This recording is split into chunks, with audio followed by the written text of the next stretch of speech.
Okay, so another question I had.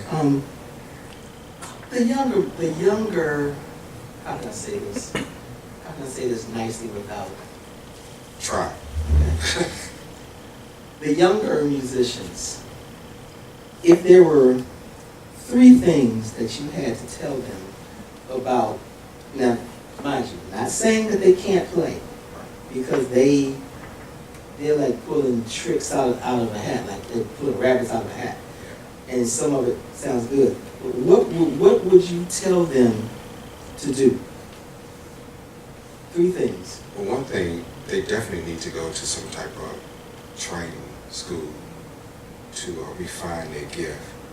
Yeah, a lot of young musicians do play tricks. And tricks is not necessarily playing. Right. It's exactly what it is. It's just tricks. And that's one of the things I would definitely tell them to go back to, or to go to school and try to get some type of formal training. And also be consistent. Be consistent with your craft. Study your craft. If this is what, I don't want to sound like, but this is like gospel, because I guess I'm a gospel person too. But there's a scripture that says, many are called and few are chosen.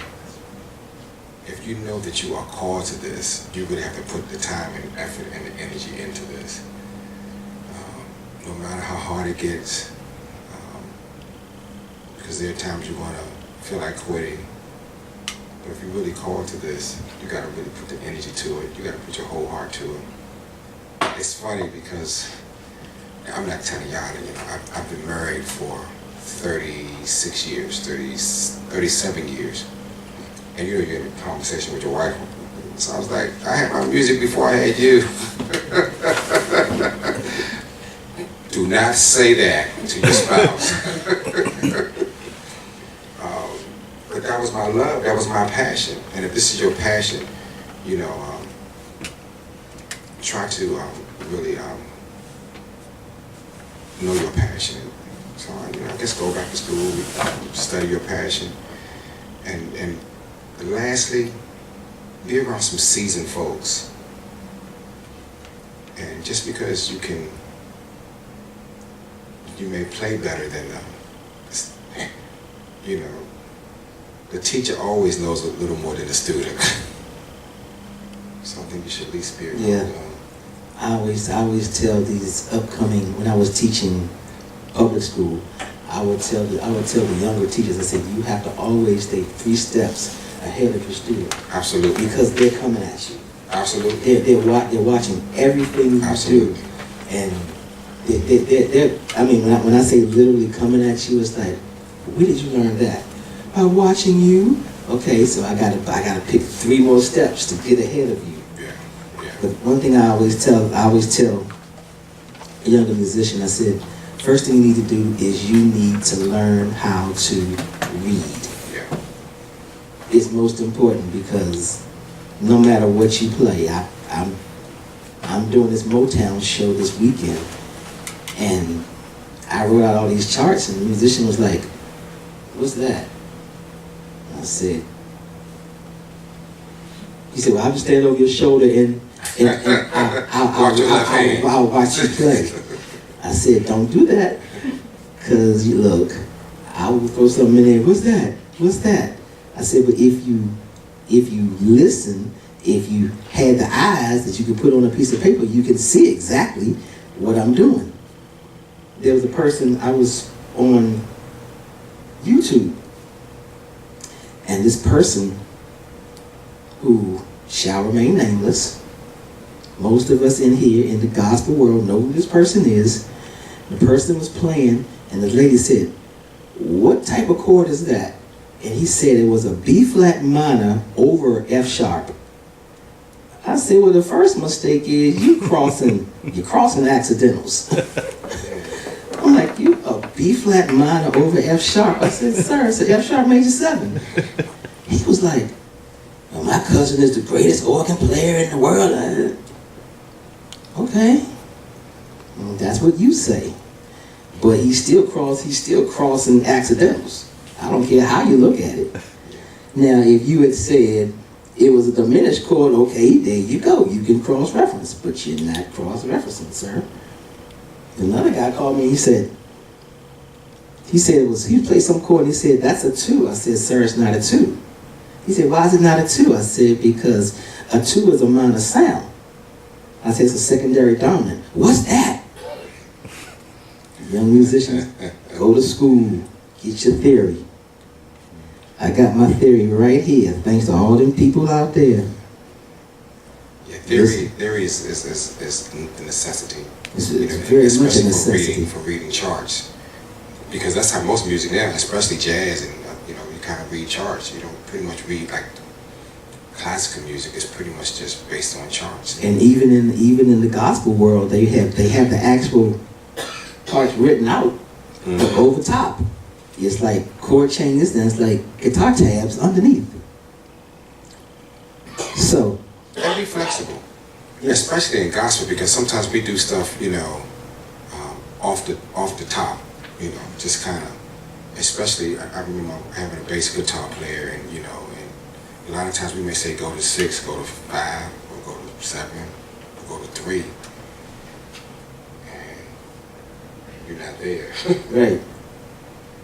And it's that just, could be a problem. It's basically just scale based. Yeah.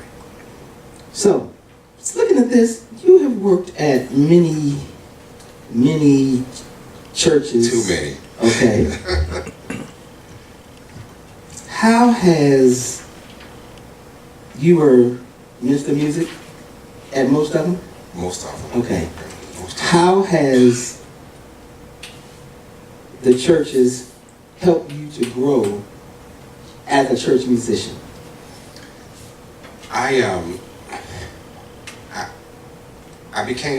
I've been full-time in music ministry in the church for 24 years. Full-time. Before that, I was working a great job, DC government, didn't want to leave. So I was doing both. And I remember the first pastor that asked me to come full-time, and I told him no, because I don't trust pastors or church, because you can be kind of fickle. Let's be for real. Church can't be fickle, and not trying to be spiritually deep or anything, but I knew this was my place, but I knew this was my calling. And I remember one night, just woke up in the middle of the night and said, this voice, whether it was God or just the Spirit or whether, said, you're not supposed to trust people, you're supposed to trust me. And so from there, I went back, and this was like 4 or 5 months later. This wasn't something that happened overnight. It was about 4 or 5 months later, and I went back and became full-time. Being in church ministry full-time is very difficult. And I would say if you know that, like here again, if this is your calling, pursue it. But pursue it with open eyes. I tell a lot of young musicians now that even though the church is a spiritual place, it's still a business. And a lot of times, not all churches, but most churches still don't value what we do. They don't really value musicians. You can go to school and get your 4-year degree. They can go to school and get their 4-year degree, but they don't want to compensate you for your 4-year degree, but they want to be compensated for their 4-year degree. So it's still kind of viewed as per se taboo of disrespect, or what have you. Maybe it's just a lack of knowledge. I feel like one of my responsibility is to kind of help bridge that gap.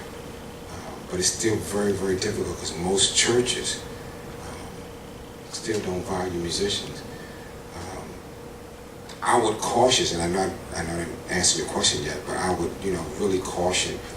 It's probably easier for keyboardists, more so than drummers, bass guitar players, and other instruments to go full time. There are some, at the church where I'm presently assistant minister of music at, we do have full-time bass players, full-time guitar players, full-time drummers. Everybody in the band is full-time. I mean, I don't really even play no more. Just kind of like oversee. But it's very, very difficult, but there are not many churches that are like that. So I would, really, really make sure this is what you really want to do. Other than that, keep your regular job and just do both. Because it's very, very difficult. Even, me being full-time for 24 years, there's been some challenges, where I had to leave in one church to go, go to another church, and, you don't think, you're going to make it or whatever. But when you kind of know this is your calling, things tend to work out okay. But one thing about being a church musician, man, you got all kinds of people in the choir. Well, in our praise team, you have to audition to be in the praise team. It's not a whosoever will let them come. But the choirs is pretty much whosoever will let them come. And sometimes it's very challenging, for choir, because you don't know what you're going to get as far as voices, even though, you kind of, I just had a conversation I did a workshop at another church, and we were talking about, especially sopranos. Sometimes you think you're a soprano for life, and you need to go to the alto section, but they don't really want to go. And sometimes it's very difficult as a church musician to kind of navigate that person who's been so singing soprano all their life. But, time and age, and your voice does change. But it's a challenge because you have so many different personalities, and you have to learn how to, more so than music, you have to learn how to deal with people.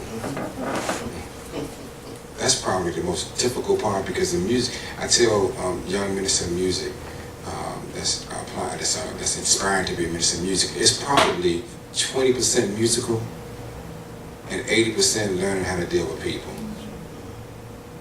The biggest challenge is really learning how to deal with people. So you can deal with people, and you kind of have a way with people. You can kind of navigate them to, well, why don't you try and sing in this part over here? It might be a little easier for you. And 9 times out of 10 it will work. But it does challenge you. It challenges your musical ability, and they will challenge your musical ability, even though they don't know. They still will challenge you, even though they don't know. I tell young musicians, make yourself valuable, extremely valuable, so they won't get rid of you. But valuable in everywhere. I mean, every arena you can make yourself valuable, not just musically. Even though this is music we're talking about, but music, yes, but make yourself valuable. And you have to learn how to be a people person, man, because the church got so many stars. So many people want to be stars, But as far as a musician, man, you can do it, I think the hardest thing about being a church musician is if something is written in F, and your choir can't sing it in F, but they only can sing it in D flat, can you transpose it from F? Without using the transpose button. Without using the transpose button to D flat, and that could be a challenge. And sometimes, dealing with men, you might have to invert the keys down some on some selections for men, because you don't have soprano, alto, tenor, bass, so you just have all men, so you might have to invert the keys down some, and that could be a challenge. So this challenges your musical ability too as well. The men can't sing an A flat, so you might have to bring it down to E flat or something, But it has its benefits. It does have its benefits being a church musician. I call myself a church musician. Most people don't think I am, but I do call myself a church musician. This is what I do.